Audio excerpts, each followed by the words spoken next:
and welcome to a new vlog. I'm gonna take my glasses off. They are bugging me. The glare is bugging me. I can't see now, so if we end up out of focus or something wild, I apologize. So I have two things to talk about at the start of this vlog. Welcome to 2026. Holy cow, it is the first day of the year, and I'm pretty excited about what my reading plans are for the year. Also, I was working on a vlog of falling back in love with fantasy, and the video got corrupted. I don't know what happened. I lost some of the footage, and it was enough that I'm not going to go back and re-record what was lost because it was a lot. And I do want to let you know, on that front, I am reading The Ruin of Kings by Jen Lyons. I'm not far into it. I am less than 100 pages, but I'm really, really enjoying this one. My PMDD has hit. My PCOS is giving me issues, so I did need to set this aside.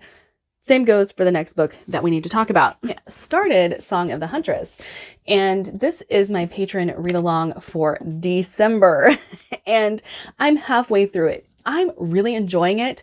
However, the writing is so dense that whenever my PMDD kicks in, I lose focus. So I'm really liking this. I will say that there is some asexuality representation that has bothered some of my patrons. So be aware of that, because it is going to get worse before it gets better, just with Lucy Holland's other work. So if that bugs you, be aware of that. I was like, okay, if I have to set these two aside to focus on something else, let's go with something fun. And I picked up When the Tides Held the Moon. This would be my first official read of 2026. However, when you look at the cover of this book, do you expect the main character to refer to someone as Farty? Because I sure as heck did not. And I am getting sucked out of this story with every mention of Farty, and I am only 30 pages into it. So I don't know how this is going to go. I was like, okay, I'm going to look up reviews of this book. It has a 4.19 on Goodreads, which I did know. That's one of the reasons I added it to my 26 books I wanted to read in 2026. It's not one I got to in 2025. And so I looked up the ratings for the books that I had and was like, okay, these are going to be added to that list. So apparently fat representation in here is done very poorly. And that is one thing I didn't know. And this is an all vibes, no plot book. I don't see this going well for me. I really don't see this going well for me. I'm not to the point where I want to DNF it. I am just not into it. I don't like the main character right now. And most of that is because he has chosen to nickname people in gross, obligatory ways. So I don't know. I don't know how I feel about this. So that's all I have for this intro clip. I will let you guys know when I get further into anything else. I also have Rose in Chains from the library. So if I do have to DNF When the Tides Held the Moon, yes. I will probably pick up Rose in Chains and then try to get back to these two because I'm really enjoying both of them. I just don't think my brain is prepared for them right now. And since I lost my footage of falling back in love with fantasy, that vlog, I will probably insert some of my Christmas, Thanksgiving, New Year's B-roll that I recorded, because otherwise I'm not going to use it. And I do have some fun clips from that. And we took my mother-in-law to see Highland Cows, which she is obsessed with. So I have some footage of that. We did that Christmas Eve morning, and we went and ate in an igloo, things like that. You guys will see. But I will check in with you guys when I get further along in something.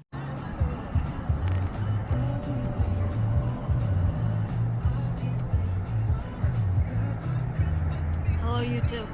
YouTube. What is up, YouTube?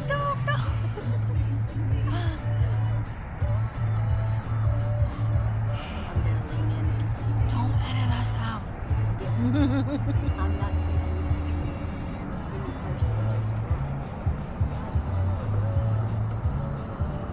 All right, guys, I am 60 pages into it. So like twice as far as when we last talked. And I have to say, like, look at these illustrations and everything in this book. I love the aesthetic of this book so much, but I'm not enjoying this, guys. I'm just not. I think I was put off early on by the language in the book. And, you know, now they've caught the merman and I just don't care. But like, look at this. I want to love this book because all the illustrations are so pretty. The cover is so pretty, but the inside does not match the outside. And I don't know. I'm just, and this one debut author for Goodreads, I think, I'm not 100% sure. I know it was nominated and I wish I liked it. I really do. I'm so torn. This was a contender for one of my patron read-alongs this year, but you know, I really just wanted to get my hands on it and read it and love it, but it's not for me. And I will say I was bored, but I don't necessarily think the book is boring. I think I just got put off to it early on and there was no real clear plot that I could see other than what is stated. So we're going to capture this merman and put him in the sideshow, and I see nothing beyond that and their romance. Plus, I did look up some reviews. I don't know if I mentioned this in the last clip or not. A lot of the reviews were saying this is a very vibey book, and I need plot. I need plot. I'm a plot-driven reader, not a character-driven reader, not a vibes reader. And so I'm just going to move on. I'm moving on to Rose in Chains. This is the other audiobook that came through whenever that one did. So I've been looking forward to this one for quite some time. I do hope to get to the other ones, like I said in the first clip, but right now my brain is not there. So we'll just move on to something else.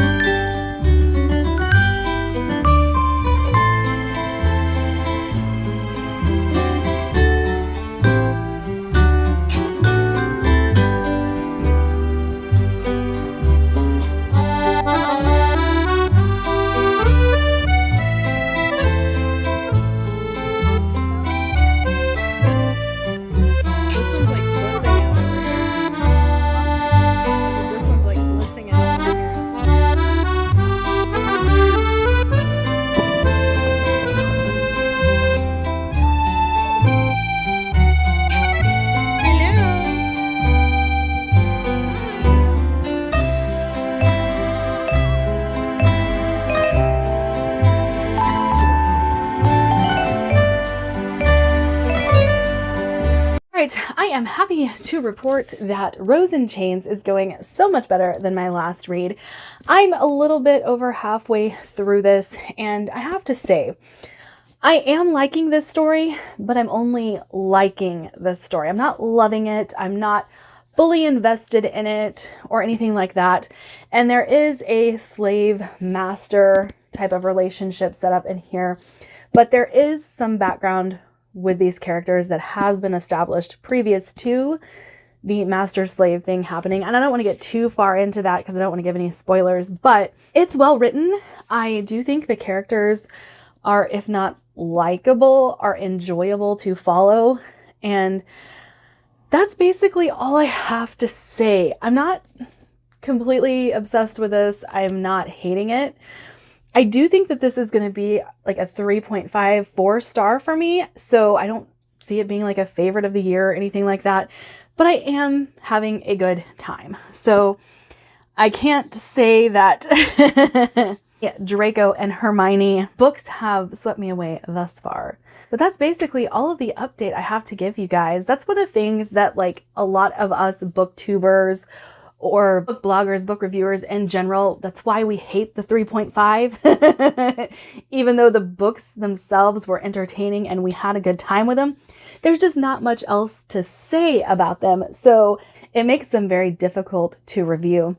I will say in this one, the setup is we have two warring factions that, you know, the bad guys kind of won. And when they won, they decided they were going to put all of the losing side into a selection type auction. They were going to auction off these people as slaves and kind of make them their familiars. They call them something else, and I don't remember exactly the terminology for it, but they were going to use them as sources of magic. And she is the princess to this kingdom, but also one of the more influential magic users in her realm. So they call them the Golden Blood, even though they don't have golden blood. But I think it's a really interesting dynamic. And I think it's really cool to know where this story has its roots. This is supposed to be, what if Harry died and the bad guys won? And like, that's the source of this and Alchemized. And so I am kind of interested to see what Alchemized does, but I'm also learning quickly, this isn't my favorite type of story. So I'm going to be really chomping at the bit to pick up a 1,000-page novel based on this almost same. So I don't know. We'll see. Like I said, I'm only about halfway through, so it could flip it to a 5-star by the end. It could be a 3-star by the end. We will find out in the next clip. This cute little smiley baby. He smiles when you sleep. Now you're awake. Oh, now you're awake. Hi, Twiggy. You can go back to sleep.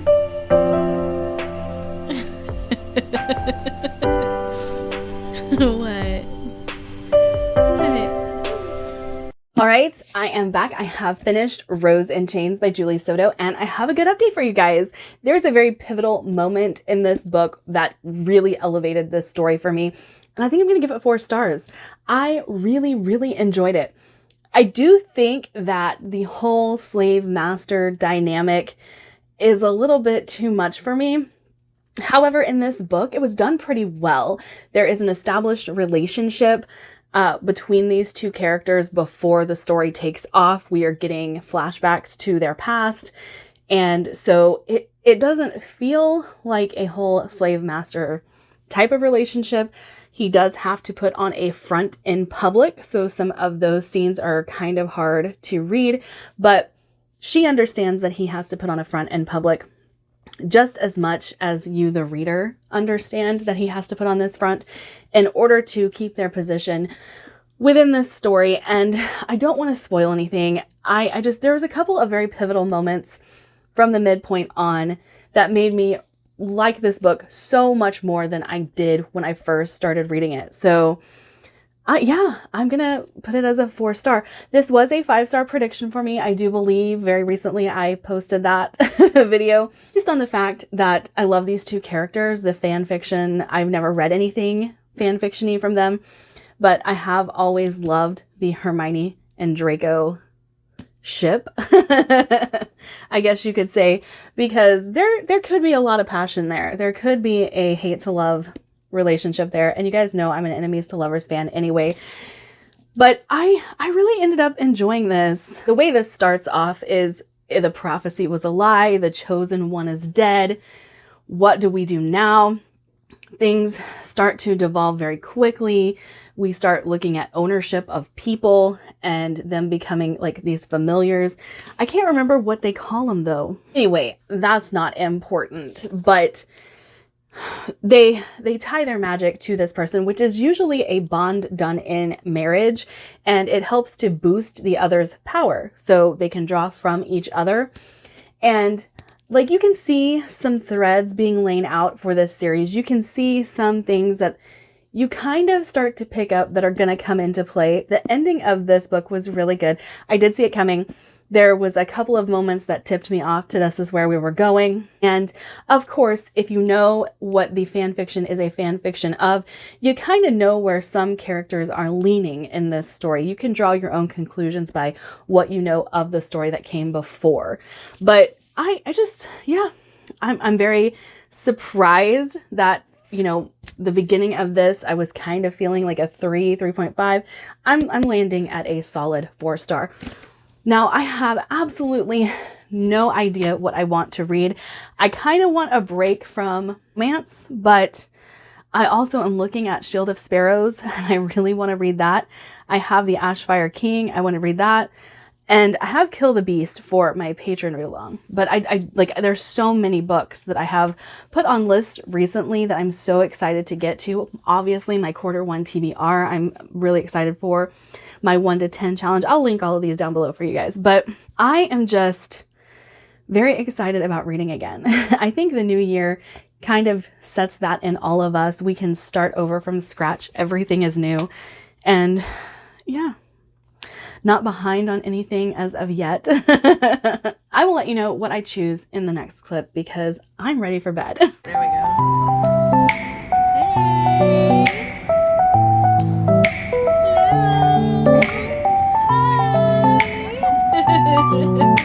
Get Chloe to intro one of my videos for me.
Sorry for the lack of change in scenery. I have just been sitting at home, so my library is where I do the bulk of my reading and recording. But today I decided to pick up Glint, the second book in the Plated Prisoner series, which is not any of the books that we discussed. But I kept thinking to myself, I need to read the second book before I forget the first book because I am currently in a little bit of a slump, but not a reading slump, a series slump.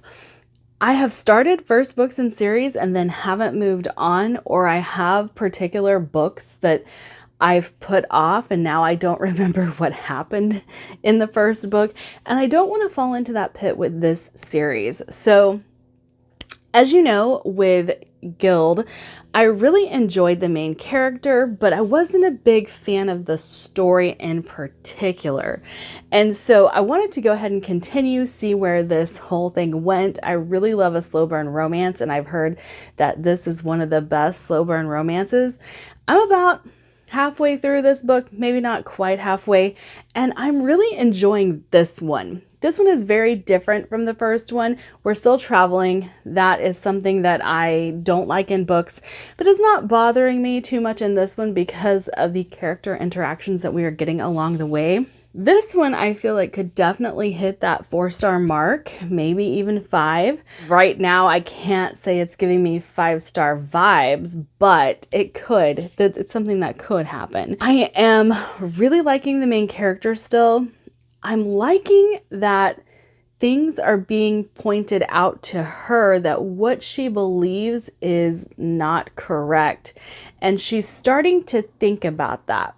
She's starting to like sit with it and think about it and really like delve deep with her own feelings about her situation.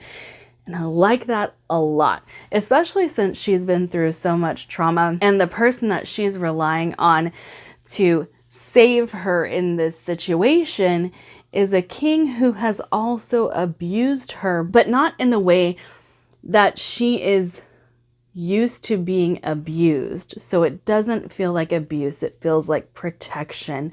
And if you've ever lived with someone who is a narcissist, or if you've ever lived with someone who tries to control everything you do, you kind of know and recognize the abuse that is happening, but you know, it's hard to point it out to that particular person that it's abuse, or that the friend or family member that you have that's in that situation, it's hard to point out to them that it's abuse. So she's dealing with the fact that yes, she's still being abused and it's being pointed out to her, but she still sees him as her protector. And so I'm really enjoying delving through all of that. Also, I'm sorry if we skip a little bit. I'm having some issues with my allergies, a lot of drainage, I'm coughing, my eyes are watering. But anyway, that is the update I have for you right now. I'm just going to keep going where the mood takes me for the rest of the year. We'll probably do some themed vlogs, and I'll probably do some like, here is my entire TBR, let's spin the wheel, see what we get, or maybe even some genre vlogs where I spin a wheel with the genres that I read on them and pick a book that way. I don't know. There could be some cool stuff with that coming up because I'm no longer doing monthly TBRs. I'm not sticking to a strict idea of what I should be reading, but I'm also trying to read the ones that are on the TBR for the quarter and then mood read when I feel like it. So that's kind of where we are right now. But I will update you guys. Excuse me. I will update you guys whenever I get further along in Glint. Did forget to mention one other thing.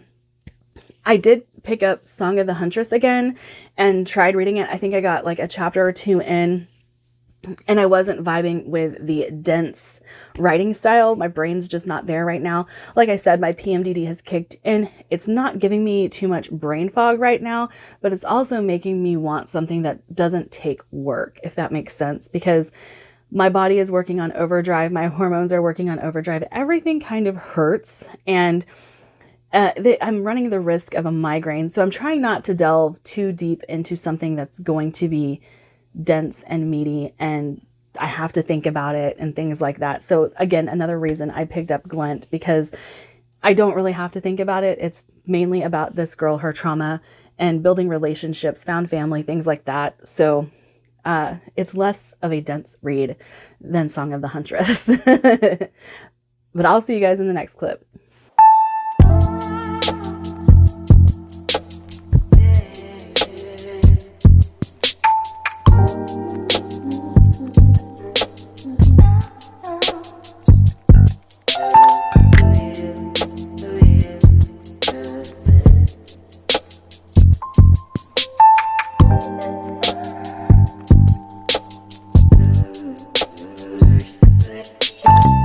Okay, so I'm here to give you an update on Glint while I'm on Gleam.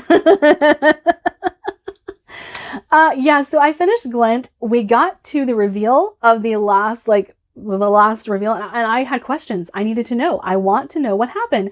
And I was like, okay, I'm just going to get the next book on Libby. I have to know. I need answers. I need to know what's going to happen between these two characters. Yada, yada, yada. Okay.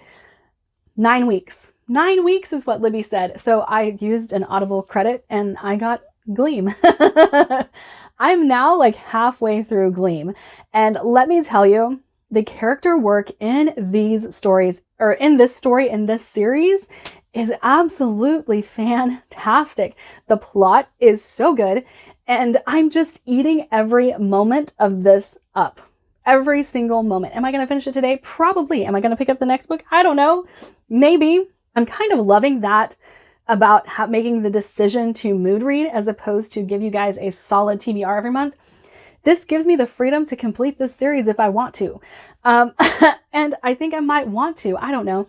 I do have other books that I do need to read, such as my horror read-along and my Patreon read-along, but I am loving this. I'm also loving that I went from, what the heck are you making me read, Stacy, to, oh my God, Stacy, talk to me about this book. I'm obsessed with these characters. I need to know. I did give Glint 4 stars though, because there are still some journeying aspects to it that I felt were kind of slow. There were some moments that I felt were stretched on too long. But I think the romance, the development of the romance in this series is absolutely fantastic, because these two characters are not falling into bed with each other to like cure their trauma. They are not using romance as a band-aid for what has happened in their past. They are working through some of these issues on their own and dealing with what has gone on in their past on their own. Now, our main character does get some help from the other main character. I don't want to say, because I'm on Gleam and I don't want to give any reveals for Glint. I don't want to give any spoilers, but she's being helped and assisted by the commander that she encounters in Guild. So I guess that's not a spoiler. But I'm eating every single moment of these two together up so much. And I'm actually really loving seeing our main character work through her trauma and may have some realizations on her own, and really enjoying her growing into her own being. And I really like her explanation of why she fell into the situation that she's in, how it came to be, why she's not willing to leave. So I got to the moment where she is like, maybe I was wrong. Maybe this commander guy knows what he's talking about and I was wrong. She's not fully trusting of him quite yet, but she has her reasons and they're very valid. And a lot of it has to do with her trauma. So I'm eating every single bit of this story up and I can't wait for more. Back to give you an update on Gleam, and I apologize if you can hear, I have been very sick. I do have a cough drop in my mouth so that I can talk to you guys. So if you hear it clicking, I'm sorry. There's not much I can do about that. I have had a severe cold for the last 2 days. I have been trying to give you guys an update, but haven't been able to talk through it yet. So I may still cough a little bit, but we need to move on. We need to get to the next vlog. So Gleam is a 5-star, guys. The plot, the characters, everything about this book I absolutely loved. Guild was a 3-star. Glint was a 4-star. This is a 5-star. I'm completely enamored with this couple. Absolutely love them. Can't wait to read more. I am going to pause in my reading of the Plated Prisoner series because I do have other books that I need to read, but I am very eager to continue.